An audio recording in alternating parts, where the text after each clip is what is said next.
for me, Arcade is a project that's going to allow you to earn from play-to-earn gaming without actually playing the games. Okay, that sounds a little bit crazy at first, and obviously not going to be necessarily earning as much as if you were to be playing the games. But at the same time, it has its own set of advantages. And if you have a lot of money sitting on the sidelines, it is actually quite a safe platform to use because there isn't really any situations where you're going to be locking away your tokens for 3-4 years at a time or anything like that. Like it's relatively streamlined and straightforward. And if you've got a bunch of money on the sides that you don't know what to do with, then it might be an option for you to explore and continue doing your own research before getting involved with the project. Of course, this is not financial advice. Always do your own research. JP, how's it going, man? Going good. I will push back on one statement there. Sometimes, because of how our platform is built, sometimes you actually can earn more with a mission pool than you would doing the activity yourself, especially for those of you that may not be the best gamers on the planet. I know because my business partner absolutely is not going out there and like topping the leaderboards, but he can stake into a mission pool for someone that is. So we'll get into it. But yeah, really appreciate that intro. Super good to be on here and just talking about what we've built. Yeah, for sure. I think it's definitely streaming properly on YouTube. So let's get into it. So firstly, and I think this encapsulates it quite well, what is Arcade to Earn? Yeah, so I think this slide does tell a lot of the story. So essentially, we started out kind of as a more traditional game guild. We were going around and some of our venture capital and hedge funds, VCs, stuff like that, and we started to get feedback from them that like, okay, the traditional guild model is like fine or whatever, but they wanted a way to get more direct exposure to the in-game economies without having to actually manage their own NFTs themselves. Like these are people that are like desk traders or whatever, or they like work at IBM or something crazy, right? They're working like 60 hours a week. They don't have time to go home and play a video game to earn from the GameFi sector. So we kind of set out to solve that problem. And the slide that you had up talks about three kind of main components that we were trying to solve for. The first being lack of gaming time, right? So the people that just don't have time to play every single game that's coming to market. And this was the case 2 years ago when we started. Now today it's even crazier, right? Like I even know that content creators like you cannot keep up with like the rate at which games are coming out. I saw a post from you earlier about Wildcard, like, hey, someone let me know if something's like popping up on this or whatever, right? And it's like you're pretty much full time. I mean, let's be honest, you're not really full time, but you're basically full time. And so even for people that are full time, there still is a lack of time to be able to keep up with everything or play in every single game that you have financial interest in. The second main issue being a lack of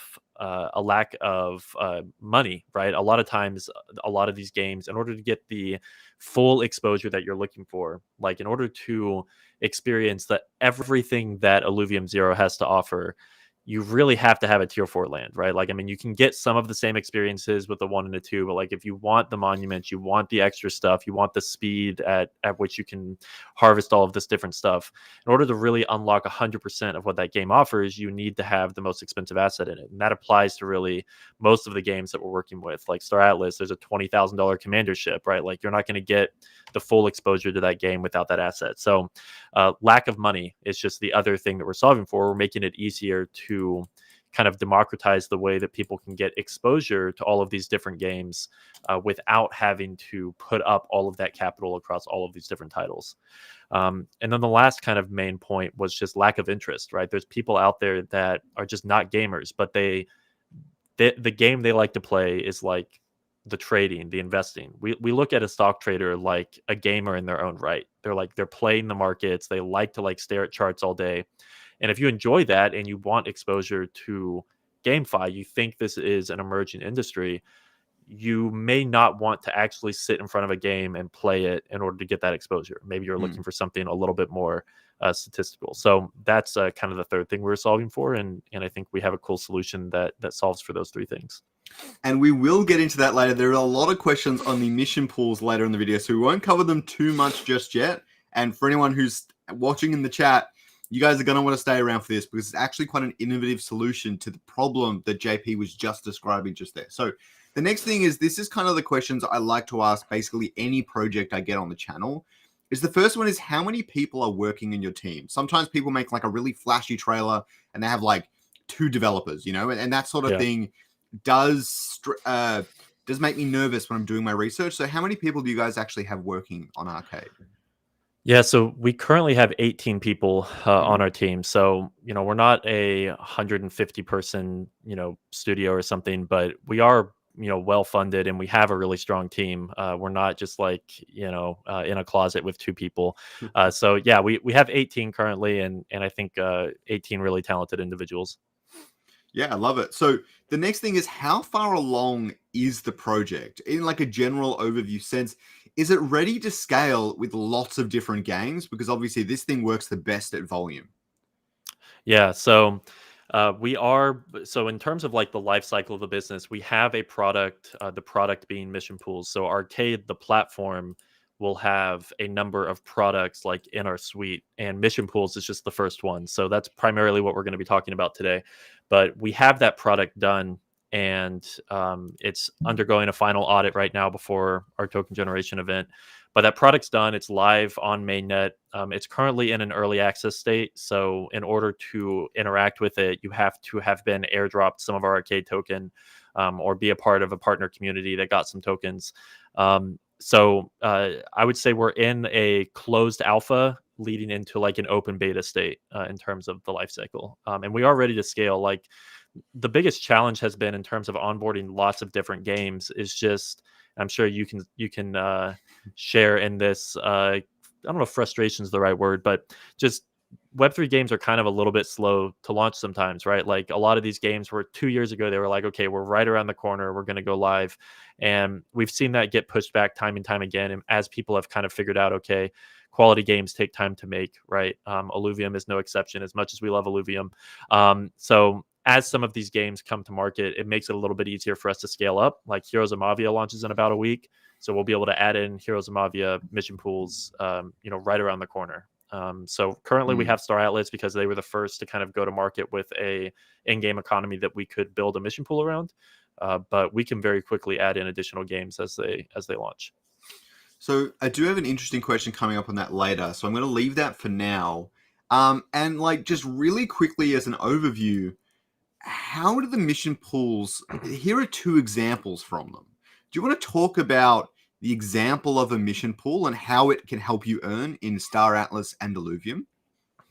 Yeah, so these are two examples. The first being like a ship mission within Star Atlas. So in Star Atlas, maybe there'll and this example is, it can be used in like a Sage mission currently, but really when we created this pitch deck 2 years ago, it was more so based around the concept of actually getting in and piloting the ship over a course of 2 weeks for a mission in the MMORPG. But essentially, what happens is you there's a mission pool operator and a mission pool contributor. The contributor is the person that is the Arcade token holder. They're depositing into that pool. Mm. And the operator is the person on the back end that we partner with. It'll be a professional gamer, a esports team, content creator like yourself. Like, we could have a Scoriox mission where you're operating one of the assets Arcade owns. And so you go and you conduct that activity, you fly the mission. There's a reward that's earned from that activity. In the Star Atlas example, that reward then goes back to the mission pool and it's distributed back to the operator, the asset owner, whether that be Arcade or a third party, and then the token holder that contributed into that pool. And so really a mission pool is in its most foundational state, a mission pool is a derivative of any kind of in-game activity. So it can be any type of activity, any duration of time, any blockchain, any genre. And really the only thing that it needs to have is some kind of earning mechanism. So I think we'll talk a little bit later about, liquid tokens versus NFTs and stuff like that. Mm. In the example of Star Atlas, it would probably be something liquid like the Atlas token that would be able to take as an earning component from that activity and then distribute it out from there. In Alluvium, very similar in concept. I believe the example uses harvesting land, so that's an easy one, right? If you can't afford, or maybe you just don't like base builders, right? Like you're just not really that interested in it, but you want the exposure to the economy that's being generated by it, you would be able to deposit your tokens into an Illuvium zero emission pool for harvesting and selling fuel from a tier 4 land for 30 days. And at the end of that 30-day period, all you have to do is click claim, take your tokens back plus your share of the rewards, and then go and find your next mission pool, right? So you don't really have to spend the 30 days actually logging in every day and harvesting the land. That's something that the operator does on the back end. Yeah, and we'll talk about the operator contributor split in a minute, but that brings us to the token of the entire mission pool ecosystem. The token is very important, and I like how you guys aren't going too crazy with the stuff with like a billion forms of utility and all that sort of stuff.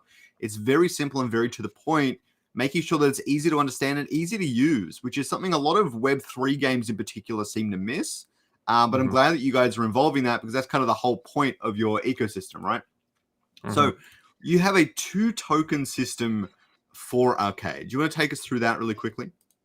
Sure. So the 2-token system is really the reason for the 2-token system is to allow for us to have the benefits of the security, the liquidity, the established blockchain history with Ethereum, while also allowing for us to have a on-platform token, X Arcade, which is pegged to that original Arcade token at a 1-to-1 ratio.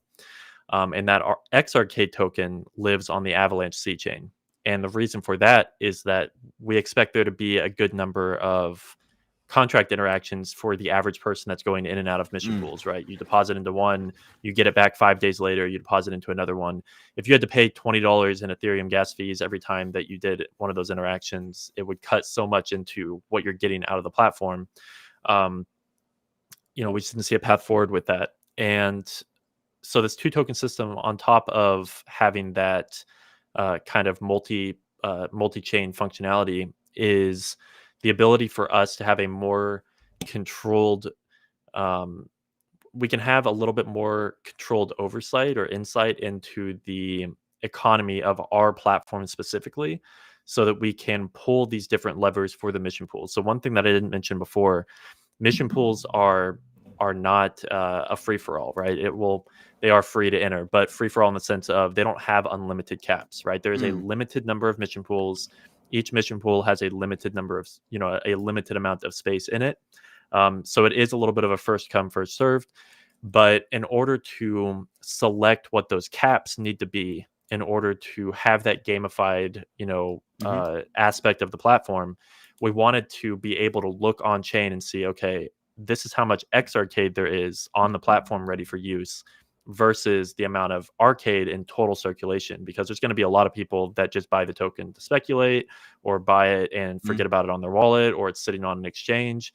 So we needed to be able to isolate the subset of tokens being used in the mission pools. And so that's kind of where the 2-token system comes in. Yeah, I love it. I didn't know that you guys were automating it on the back end to analyze how much X Arcade is in circulation. I think that's a really good idea. And obviously you have to cap them as well. I think a lot of people in this space would be like, oh, just leave it uncapped. And then you have an issue where if everyone goes in a one mission pool, then every single one of those people gets screwed. And right. So like first come, first serve, I think that makes perfect sense. The other question, I don't know if you wanted me to ask this one, but the Arcade token used to be on Solana.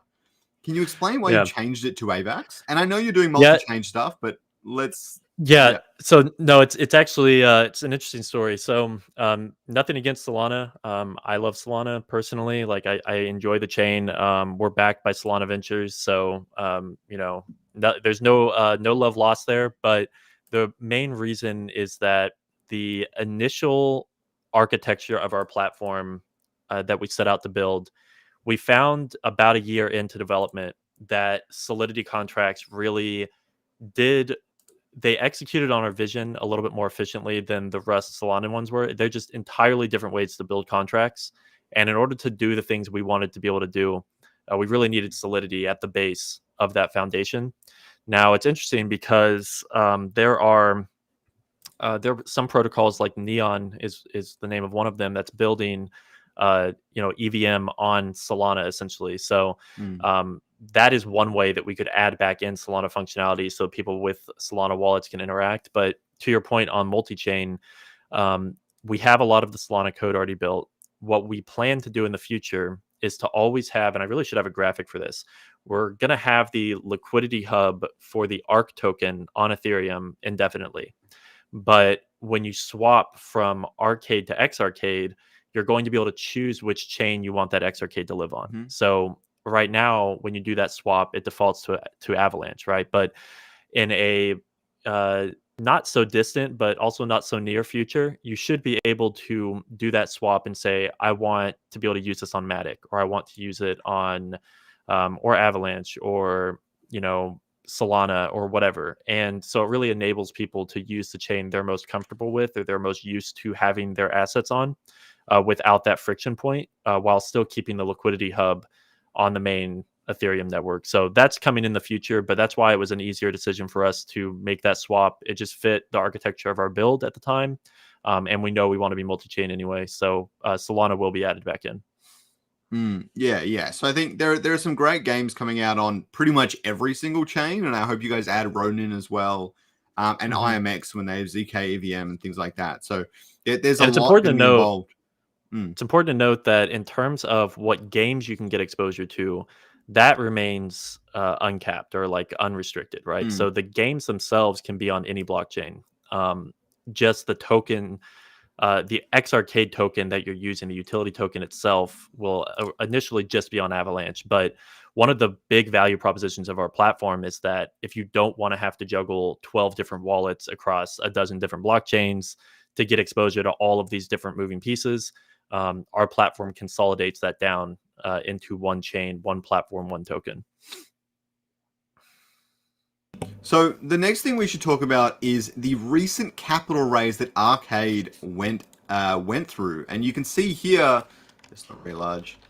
You guys managed 4.8 million in capital raised for 18 members, and that's a lot of runway. I don't know how much everyone's getting paid, obviously, but I would assume that's really solid for the project, and huge congratulations on that.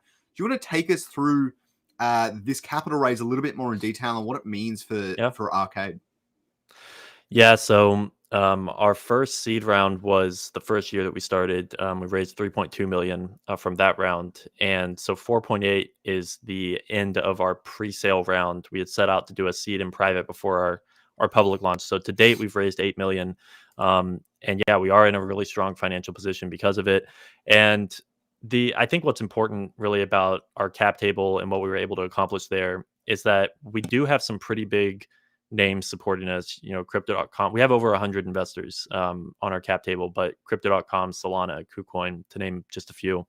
And they all really supported the vision that we have for kind of, again, democratizing really the way you can get exposure in the space. Because everyone that has either a lot of money or like a lot of these VCs, right? It clicks very easily for them because they're like, okay, I have lots of money, but I'm busy doing VC stuff. I don't want to also be playing games or whatever. So I feel like we lucked out a little bit there, but they've been super supportive, and yeah, we are in a really strong financial position going into our public launch. It's enabled us to build the stuff that we needed to build. And have the team where we need it in terms of size, and just make sure that we're not cutting corners, right? Like stuff like we've been through one round of audits already. We're doing another one right now leading up to TGE. So just being able to not have to cut corners on some of those little things so that we can make sure our platform's safe, secure, and polished for the people.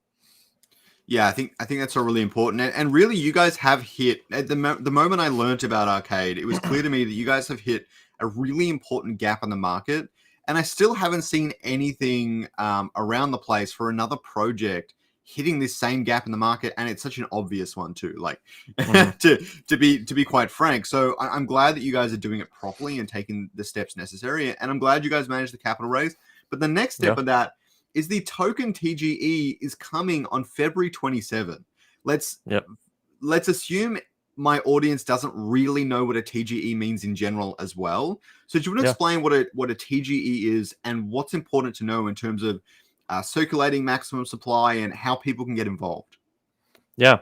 So TGE is token generation event. It is the day that it's usually paired with like a public sale. So in our case, it is paired with a public sale. But if there is no public sale, you can still have a TGE by just it's the day that you turn on the smart contract for your token Mm-hmm. and it's live on the blockchain. So while our platform is live currently, the XRcade token, the synthetic, is the only one that's actually live on the blockchain. So Mm-hmm. our TGE day will be the day that ARC goes live on the blockchain. And you'll be able to swap that X Arcade back for Arcade on that day. But the so for our public round, public sale, we're doing a pretty small sale actually. We're only doing about 1.5% of the supply, which Mm-hmm. a lot of projects are doing 10, 20, sometimes even 30% of their supply at public. And the reason we're doing a small amount is because we are well capitalized. We're able to. So I think what also kind of sets us apart, and for better or for worse, like I know degens out there might see this as a bad thing, but the founders of Arcade actually have a lot of business experience. Not saying that other founders don't. There are a lot that do, but there are absolutely a lot of degens that are just like, you know what, sell 50% of the supply for any valuation, like just get what we can out of it. So we've kind of very carefully picked a smaller supply because we know the worth of our company. We know we're well capitalized. It's more about having a fair price discovery on the secondary market and getting it into the hands of individuals that may not have had access through pre-sale rounds or through these community airdrops. So doing a fairly small sale. It's an LBP, which stands for, I know we're throwing a lot of acronyms at people. It's an LBP, which stands for Liquidity Bootstrapping Protocol or Pool. And the way that works, it's a little bit like, it's actually very similar to the Dutch auction model that Illuvium used for land, in the sense that it starts at one price. There's a linear decay curve from point A to point B over a 72-hour period. When people buy, it elevates the price temporarily. Like when volume comes in, the price will tick up, and then it continues the decay curve. So what this enables us to do is have a fair community discovery of what they value our token at. I don't want to go in and say our token's worth this, 50 cents or whatever, buy it or don't buy it. It's going to start at a price. And when people feel like it's hit a value that they think our company is worth, then they'll buy the token, right? And so it's going to be a fair launch in that sense. And that'll be a 3-day period. So 72 hours.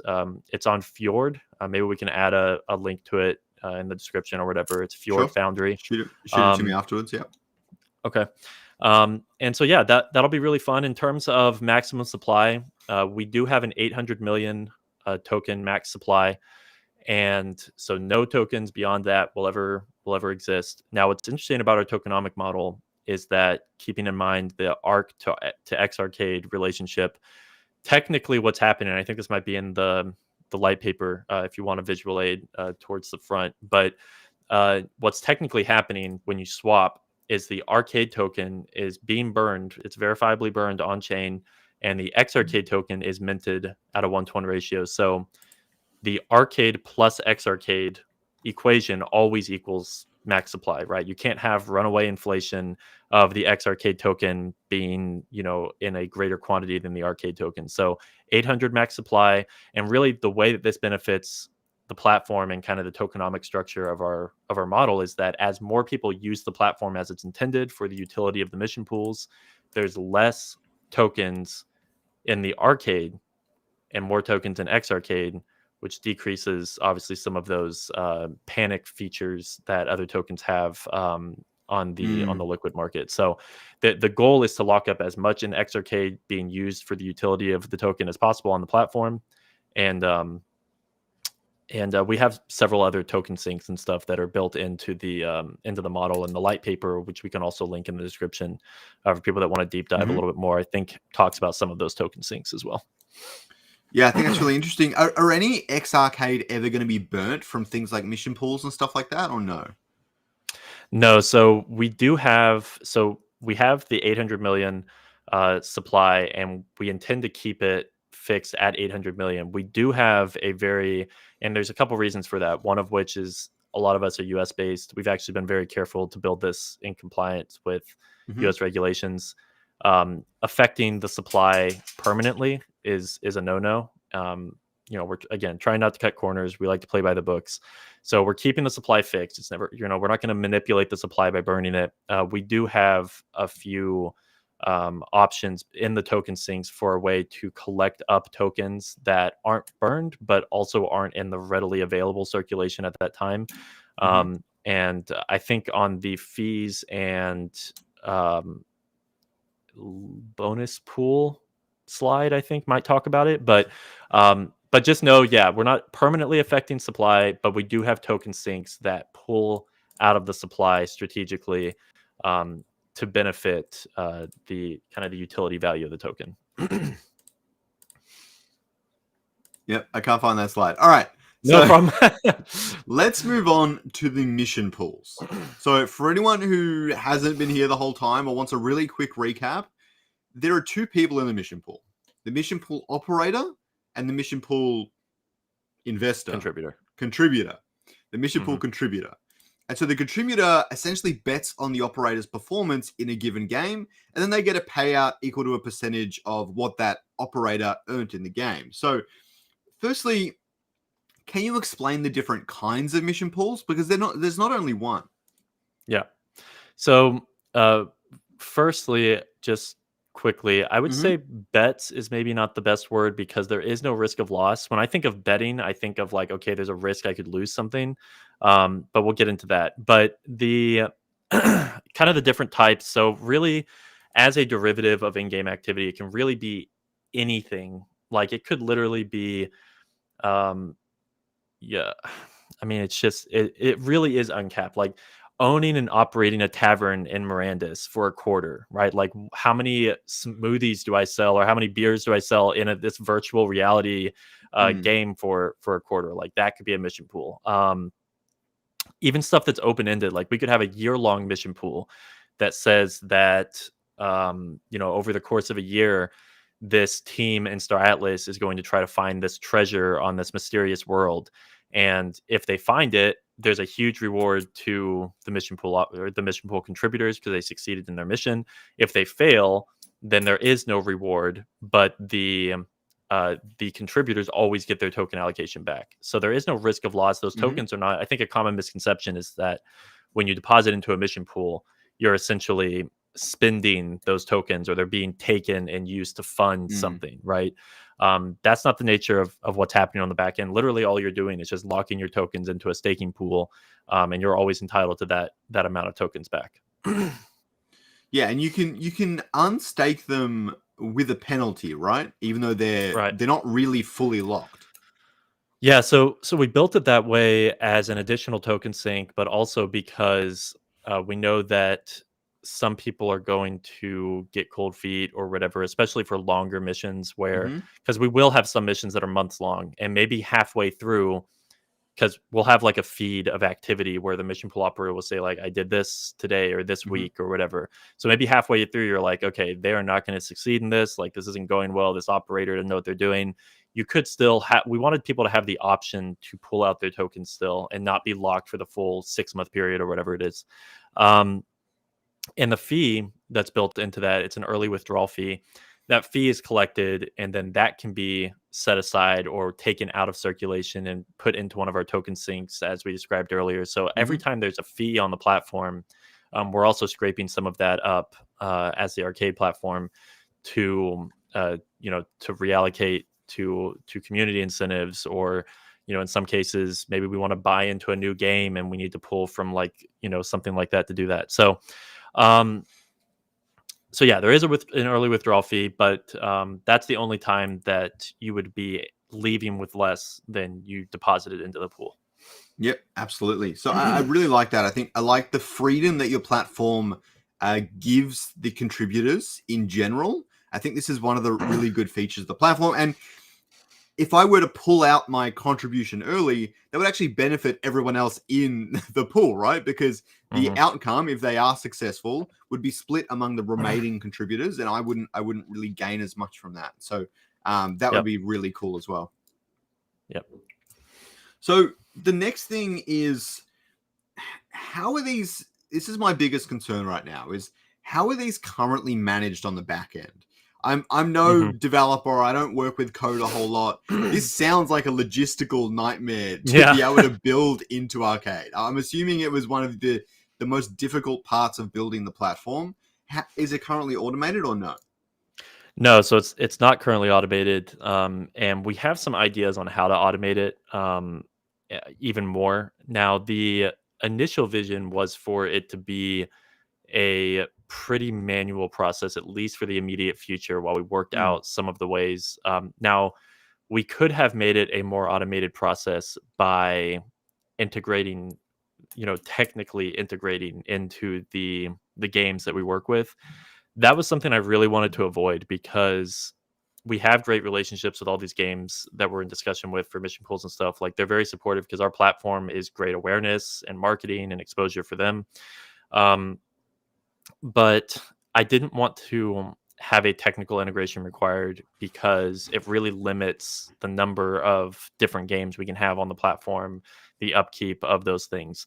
Um, so it is a manual process to start. We have built, we have some very organized ways of doing it, mm, but it requires manpower, and that's why there is I believe a 24-48 hour kind of like um, I think the stage is called mission debrief or something, where like there's a mm, distilling period where after the mission ends, we have to tally up what was collected from that activity, and then it goes through distribution from there. So we have a team of individuals that handle that. We're looking at some different ways, some of which involve AI actually, to automate more of that process, and we're building some other. Got to be careful not to leak too much here. We're building some other trustless management of asset solutions, some proprietary approach to managing these different assets, which will also make tracking these things much easier. So certainly stuff that we're aware of and working on, and in the immediate future, it's not going to inhibit the ability for the missions to go because we are well staffed and have people qualified and capable to do it. mm. So on that, here comes a really weird question. Hmm. Some missions are going to have really terrible ROI. Okay, Hmm. they're just going to be plain bad. Are you going to cut those Yeah. missions out of the platform permanently if they're not performing up to scratch, or seeing if they earn more in the future, or are you going to leave them in because it's completely up to the freedom of the contributor if they want a really low ROI or conservative or whatever it might be? Yeah, so there's going to be a bit of a balance, but I would say that at its core, the types of missions and even who the operators are is going to be very much decided by the contributors, because the contributors are going to tell us by their actions what they're interested in. If every alluvium pool is being filled to the max, but you know XYZ game is Mm, not being filled, that could tell us a number of things. They aren't bullish on the economy. They don't think that there's a lot of rewards coming out of it.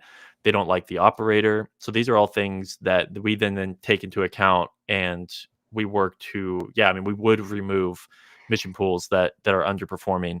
Um, for the operators, it's a little bit of a different scenario. It's actually very interesting that once we have, so initially we'll have a few hand selected operators. Once that is once the ability to be a mission pool operator is a little bit more decentralized, like anyone could come and do it. It's going to be really interesting to see how that plays out, because if you're a mission pool operator that's underperforming, you're not going to get people that deposit into your pool, and so you're not going to be able to run missions because you have to hit like a minimum threshold for a mission to launch. You have to have support from the community, from the contributors, people saying like, we mm. think you're qualified to do this. So um, there is a little bit of balance that goes on there, but I would say the short answer, which I'm not very good at short answers, the short answer would be that we would scrap activities that we feel are not up to snuff. We really like to think of the arcade platform as the best parts of GameFi, not just all Hmm. parts of GameFi. Yeah, I think that's a really good way to say it. So my next question on that topic is, how is the X Arcade actually obtained? Now, that's a really weird way of saying this, but for example, if someone were to do a Star Atlas mission, I haven't actually played Sage, so I can't Hmm. speak to it too much, but if someone were to do a Star Atlas mission and earn 10 Atlas tokens, right? Hmm. What happens at that point? Do they send it to you? Is it already in your wallet, and then you go through and bridge 20 times and end up with XRK to distribute? So we have a little bit. So we have, especially when it's a cross chain like Star Atlas on Solana. What we have set up is it's kind of similar to a balancer pool where we'll have a bucket of tokens that are set aside on the Avalanche network to pull from for distributions, and then we'll bridge over value from these different chains to refill that bucket. So every mission pool, we're not going to have to bridge and distribute. All we have to do is keep the bucket filled basically, so Mm-hmm. that in batches of every week or every 2 weeks, depends on how many missions are running, we refill that bucket by bridging over whatever value was earned from that activity. So we have that kind of set up. We have it all figured out technically. In terms of how the X Arcade actually comes into play there, technically what's happening um, is so that Atlas token, that value is marked as like, okay, there's 10 Atlas, it's worth this amount of stable coin on the chain. In question, most often we'll swap it to stable coin so it doesn't rise or fall in value Yep. at the completion of the mission. So we'll swap that Atlas into stable coin. We say, okay, there's $10 worth of value over here for this mission pool, just using nice round numbers. Mm-hmm. um, we then take $10 worth of the XRK token, or I'm sorry, the ARC token on Ethereum mainnet, because that's where the liquidity is. We lock up that $10 worth of ARC as XRcade and then distribute it as XRcade on Avalanche. So there is no vesting or lockup period for these tokens that you get back. Like, you don't have to wait 12 months to withdraw a Mm-hmm. reward token or something. But you do receive your reward as XRcade on Avalanche. So if you wanted to take that token and sell it for cash, you would need to bridge it back from Avalanche to Ethereum, go into the Uniswap or the exchange and sell it there. So the X Arcade isn't going to have liquidity provided or supported, similar to SILV, right? So it will technically be tradable because all tokens are tradable. If someone wants to go and set up a liquidity pool for it, they could. But the way that it's actually happening um, is it's distributed as AVAX, and then you would swap it back out for ARC at a 1-to-1 ratio. Um, and then as needed, we would take that USDC stablecoin on Solana, bridge it back over to refill the bucket as necessary, and then that's how we purchase and refill the arcade bucket, or the ARC token bucket. Yeah, sounds good. And a That was a similar little process. confusing, but hopefully it's similar to what a lot of your viewers, I'm sure, are familiar with Alluvium. So Yeah, similar to how you'll do things with IMX and things like that as well. So one of the most exciting things for me with the mission pools is the esports side of things. Do you want to take us through future integrations and when they might happen for esports and esports teams? yeah, so I'll talk briefly on this one just because we haven't released a lot of the technicals on how it's going to work yet. So I don't want to leak too much, or my product officer will kill me. But so essentially, with mission pools, the traditional mission pool model, the kind of the trigger is the end of a duration of time. So with a traditional mission pool, if it's a 7-day mission and the operator completes that mission in 24 hours, the mission doesn't end there. It goes the entire span of 7 days. The tokens are in there for 7 days. At the end of that 7-day period, then you pull it out. Even if the operator is sitting there idly by for 6 days because they're just really good and they went and did it in the first day. Um, with the esports mission pools that we're building, the esports platform, those are going to be outcome based. So instead of a duration of time, it's going to be at the conclusion of an activity. So if it's a wildfire tournament and there's an esports pool for Scoriox as a competitor in that tournament, Mm-hmm. at the conclusion of that tournament, that's when the mission ends, and there's a payout based on that. Now, the biggest difference with esports mission pools is that there is a risk of loss. So that's the biggest differentiator, is that when you put your tokens into an esports mission pool, If Scoriox wins, I'm going to get a reward. If Scoriox loses, I'm going to lose my tokens I deposited. Now, this one is so my co-founder, my partner, is a practicing attorney in New York. Again, we're trying to play by the book. So this is one where in some jurisdictions it's going to be allowed, in some jurisdictions it's not going to be allowed. And it's still in development, right? So some stuff could change, but that's the vision for the esports platform. It's a way to democratize I keep saying that word, sorry. But it really is a way to really, make it easier for the average person to benefit from the expertise of, a professional player or someone that's just really good at the game, and support their favorite player, right? Because in order for that Scoriox mission to launch, like you have to get enough people willing to say Scoriox is going to win this in order for that mission to go, right? So there's a little bit of community built around that. But I think what's really unique about that model that a lot of people don't know about is that we're going to be able to support Web 2 games with the esports platform as well. So you could have a Call of Duty tournament or a freaking Pow World server for tournament or whatever, right? So we can really follow the trends of Web 2 as well, as long as there's a competitive feature and kind of an esports underlying component that we can tie to. I love to see it. Yeah, I don't know what else to say on that. I think it's going to be really interesting to add those other features into Arcade as you move forward with the project, so that it doesn't. At some point, like the mission pools are basically ready to go. Outside of automation, they're complete in some sense of the word, besides adding new games. So I like the idea of adding new features and adding new things to Arcade when it makes sense. And I think it would be an interesting step forward for sure. Obviously, don't put any tokens into a pool that is me in an esports competition. That would be a really bad decision. But we can talk about that another day. So the next thing is the games on Arcade at the moment. Star Atlas is currently available, and Illuvium Land, I know you guys have been preparing for that for quite a while. How many different games outside of those two are you currently set to onboard?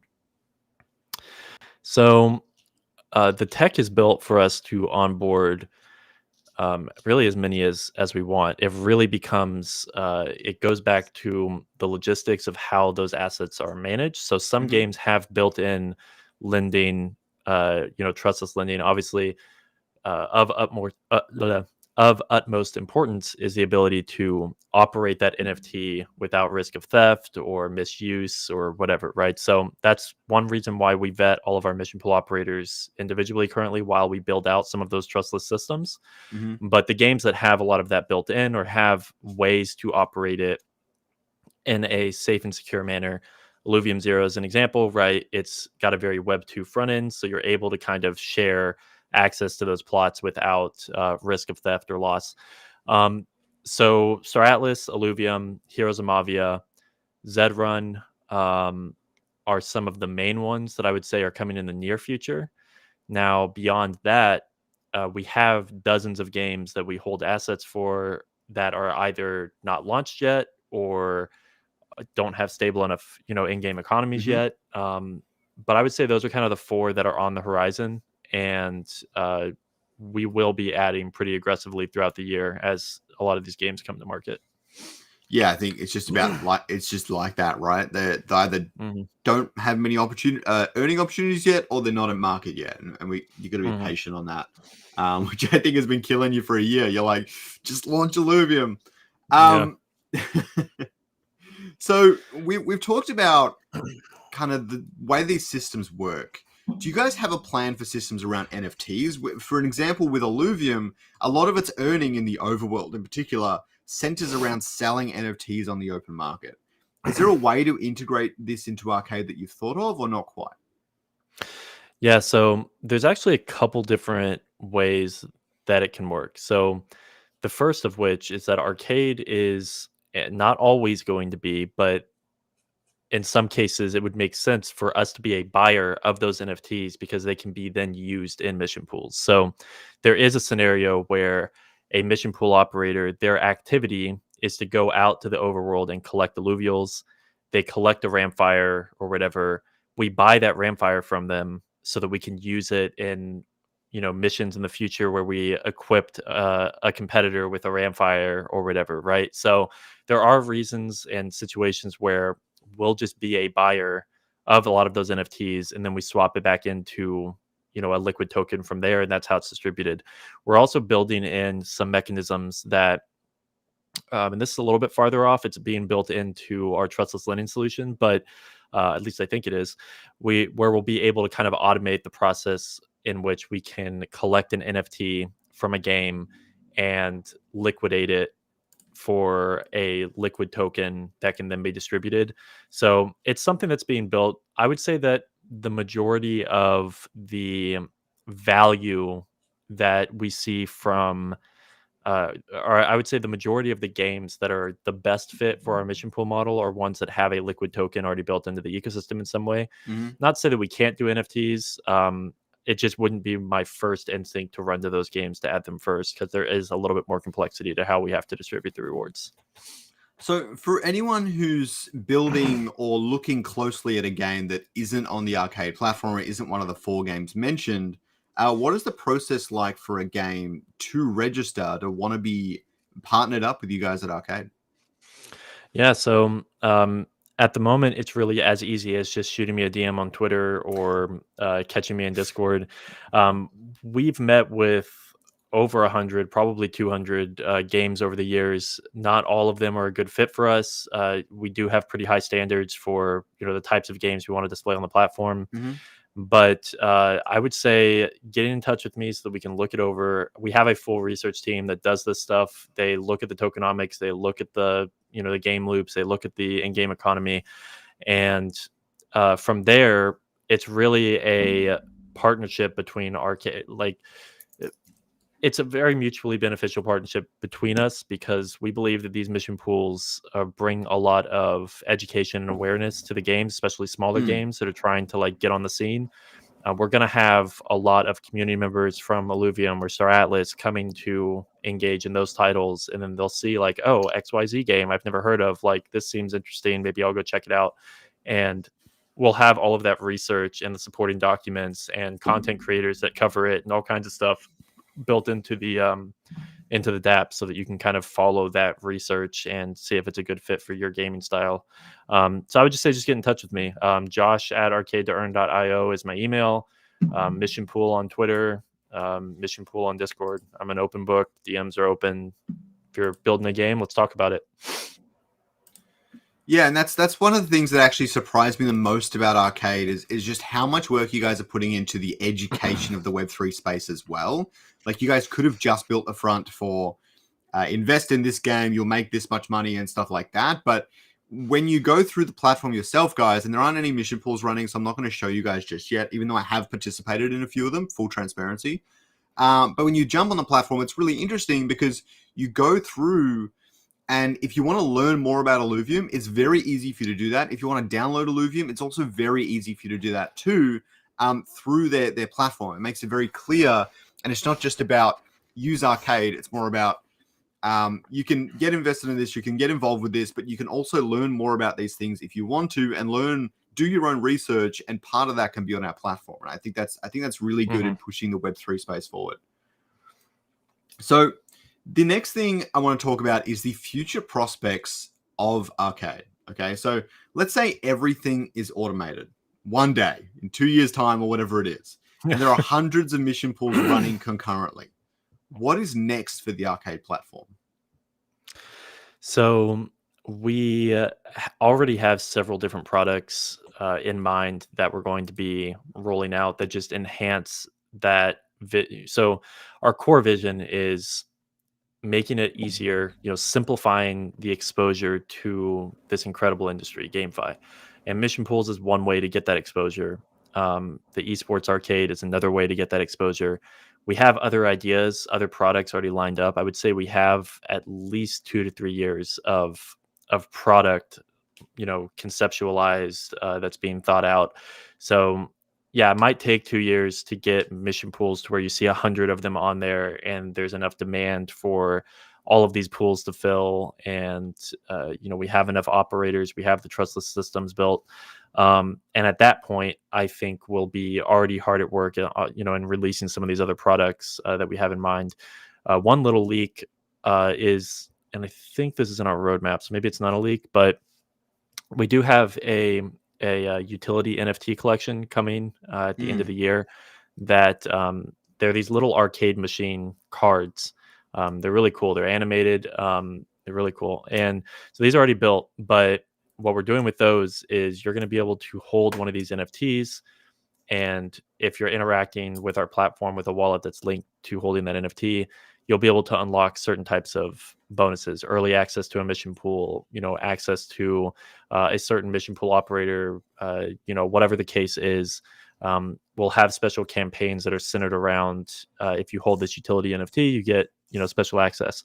One other thing that we're working on is an XP system that's Web 2 based. So if you are in the most successful mission pools for a 30-day period, you'll get an XP boost. I mean, there'll be an XP tracker on your profile, so you'll be able to see that number go up, and then you can redeem those XP points for certain NFTs from partner collections. Maybe one day you'll be able to redeem XP for an Illuvium disc. You'll be able to redeem XP for an Xbox, like in real life items. So we're trying to really recreate that experience you can get from a traditional arcade, where you go and you win tickets and then you can redeem them for things that you don't need. Except in our case, it's hopefully going to be things that you want. But we're working on gamifying the system a little bit further using XP, which it won't be an on-chain token. It's not an additional token. It's literally profile bound, just a way to kind of enhance your experience on the DApp and reward people for doing the extra research. Because people like you, I think, are going to be incredible at getting the most yield possible out of the mission pool platform, because you're going to study the yield coming from the different operators. You're going to see, like, okay, this 7-day mission is yielding this much more than this 14-day mission because of the X, Y, and Z reasons, right? I can already see you putting these spreadsheets together.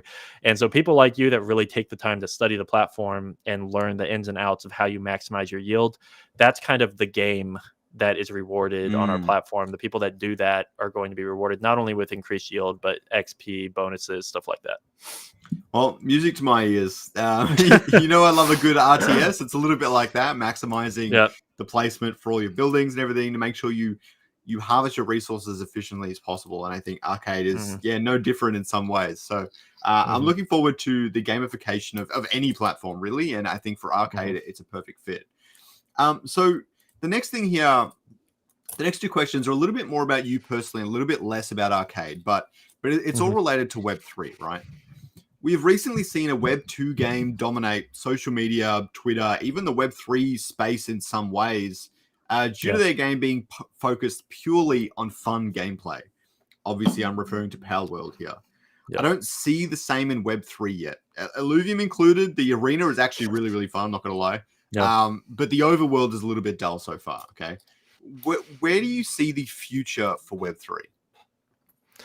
So I think it is moving in that direction. I think we as an industry are still kind of just figuring out what the people want. I think builders early on were very focused on appealing to investors, not appealing to gamers.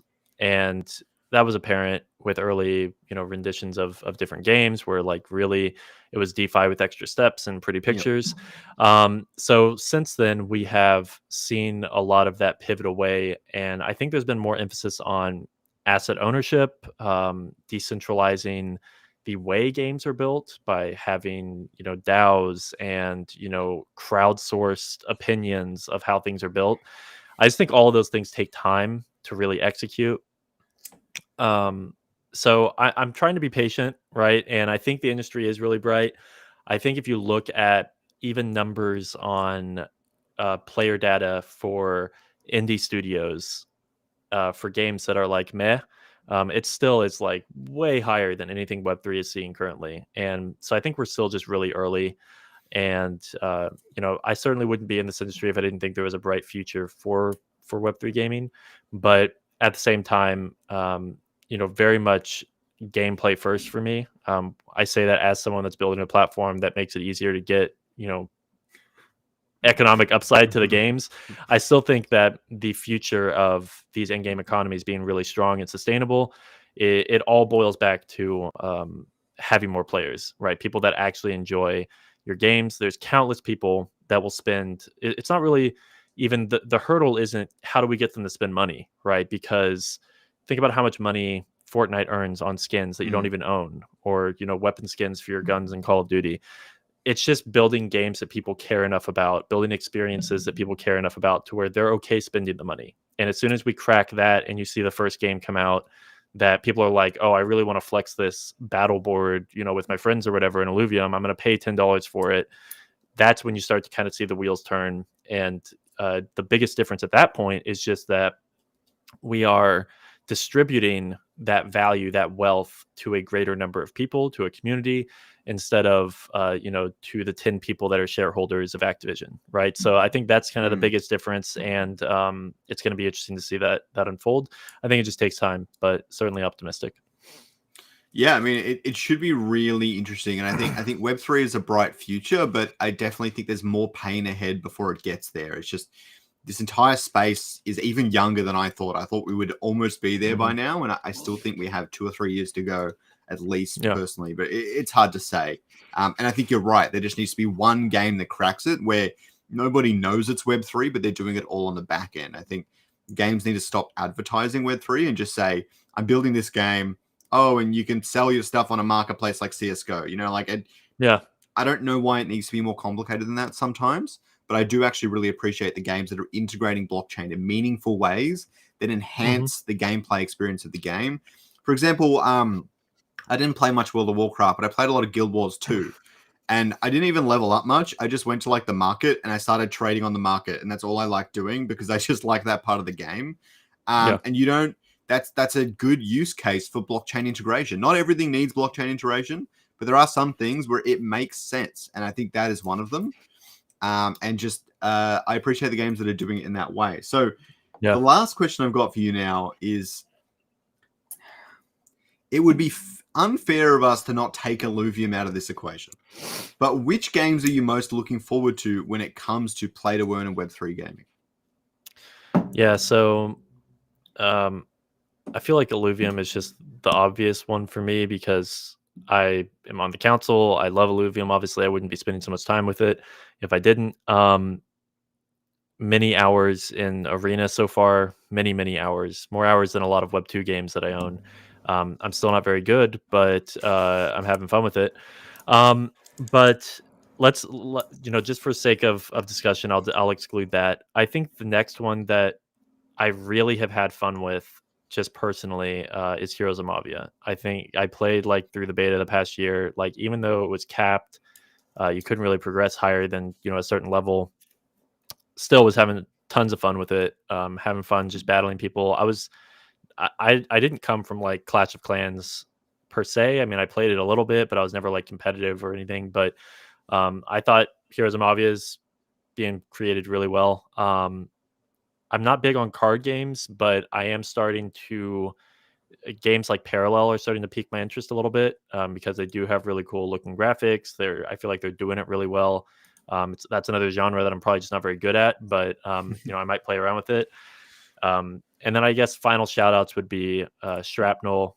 If you haven't looked into Shrapnel, really cool first person shooter that's coming. And then Off the Grid is another one. The playtest started 1 minute ago. Really? If you've got an operator, we can go download it after this, but I don't think I'll download it in time. Yeah, no, it's super fun. And then Off the Grid is a gun from Gunzilla, or is a game from Gunzilla, that is like a third person shooter, like extraction shooter, with some really cool stuff coming. So those would probably be my top 4 if I had to pick. Star Atlas I also really enjoy.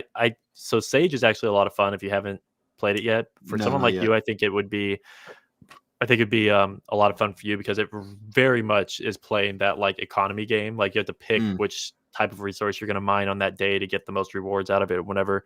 So I've been having fun with that, but All right, so that's 5. I mean, I'm just so bullish on the industry, man. It's hard to pick like, one that I really like, but I guess those would be my top ones. Yeah, I love to hear it. So is there any closing thoughts you want to leave us with before we wrap up the stream? Just really appreciate everyone that's stuck around for this long. It's been, I guess, about an hour. So if you've made it this far, you certainly hopefully are interested in arcade and excited to hear, or you really just like Squareox's content, which is understandable. But yeah, no, I mean, just excited to finally launch the product. I would say just a little. All right, let's do it. Just I guess, however you want to get in touch with me, Twitter, Discord, whatever. If you want to shoot me a message and just say like I came from the interview from Scoriox, like I'll send you some free XRK tokens. I'll get you early access. You can come, jump in, play around with it. Just a little, I guess, bonus for your viewers, and go tell your friends to watch this video. Pump Scoriox's numbers, and then I'll give them free tokens too. Screw it. Like just give everyone free tokens. Yeah. So just join our community, get in touch with me. If you have questions, I'm an open book, and yeah, look forward to continuing to build this out. And I'm sure this won't be our last time talking about it together. So No, definitely not. But definitely not. I'll see you in a it. few months when Illuvium's launched and you're getting all that land donor bills and all the mission pools. And yeah, I'm looking forward to Marvia and stuff as well. I bought myself a land plot recently, and so I think they're going to do some really cool things. We've got pretty big exposure as arcade to Mavia. We'll definitely have some mission pools up. Yeah, launch in a few days. So looking forward to that as well. So yeah, anyways, thanks for all the XRK tokens for the viewers. Yeah. Hope you guys go and claim that. Shoot JP a message on Discord, or I don't know how else we can Twitter. do that. But yes, there will be all the links down in the description down below for Arcade, the light paper, all the rest of it. If you want to check out Arcade, that is the best way to do it. Keep doing your own research. I appreciate it, all of you.